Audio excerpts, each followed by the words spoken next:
But over and above that, this program, you will see that it seeks to close a gap.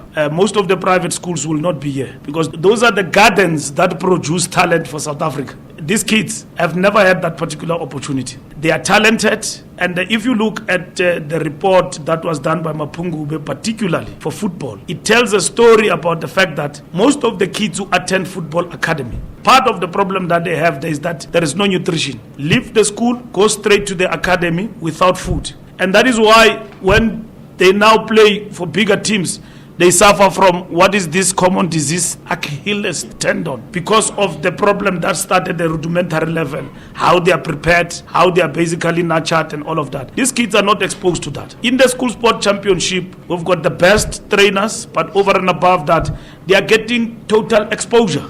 And if we follow them up with the bursary scheme that we actually have, which must double up, by the way, in terms of money and all of that, because that's where investment must go to, they are going to be exposed to proper nurturing. We're closing that particular gap in relation to the divide of our country of rich and poor. Because most of the kids in the private schools have got the best coaches, those who are talented, they've got the best training, they understand issues of nutrition and all of that. That is why in South Africa, you talk about the demographics, you talk about non-racialism in sport, especially in rugby and cricket. All of those guys, they come from private schools. They are products of school sport, but school sport in a different category. When we're doing an analysis for transformation, particularly for rugby, 20 schools produce youngsters who end up playing for the Springboks. Out of 27,000 schools, only 20 schools produce for the Springboks in South Africa. And that's a disadvantage. Makhaya Ntini would have never been seen if ever Steve Tshwete didn't take a decision to follow him up and basically ensure that he goes to the best schools. He got the best training, and then he became the fast bowler that he was. But these kids will never get to Dale, will never get to Crawford, will never get to St. John, will never get to Edward. They are there in our schools. So what do we do with them? And this program is about that. Part of the problem you have here,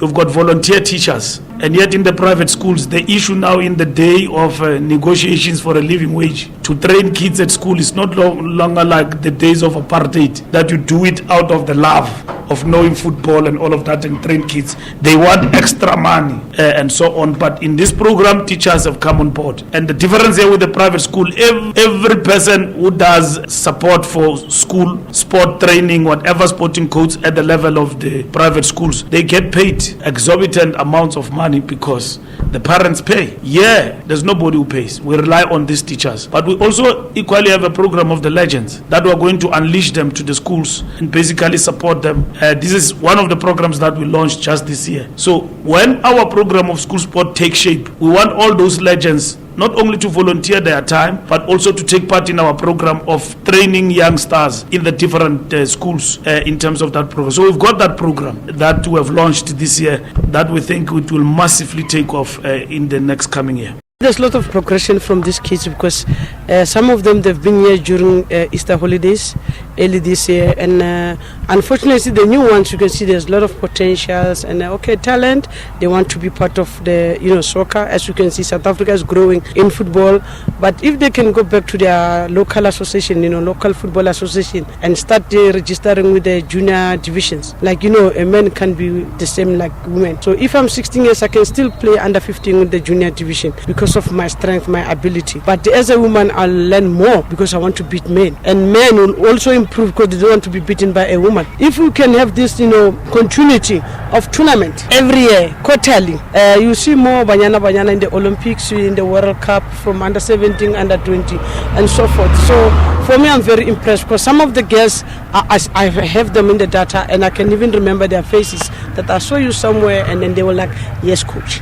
Good thing for us because you can see that the girls are not stuck. They're not playing stay games. They play almost after 2 weeks, which is good for the kids. And what I like when I visit some other schools, I work with the boys and girls. I don't separate them. And you could see that, certain schools, even if they can go and join LFAs, they'll beat some of the clubs because of the league. that is happening within the region or district. And I'm happy because I've been visiting some of the provinces and regions and the clusters. You could see the progression, the improvement from the players and the excitement of young kids, because you normally say to them, if you don't do well in class, you can't play football. So they need to balance football and education. It's more important. And even the absenteeism at school has improved a lot, because they know that there's a 1 hour break where they play their game, and then from there they go back to class. So you can see that it's very exciting. There's no banking school anymore because of this league thing from schools.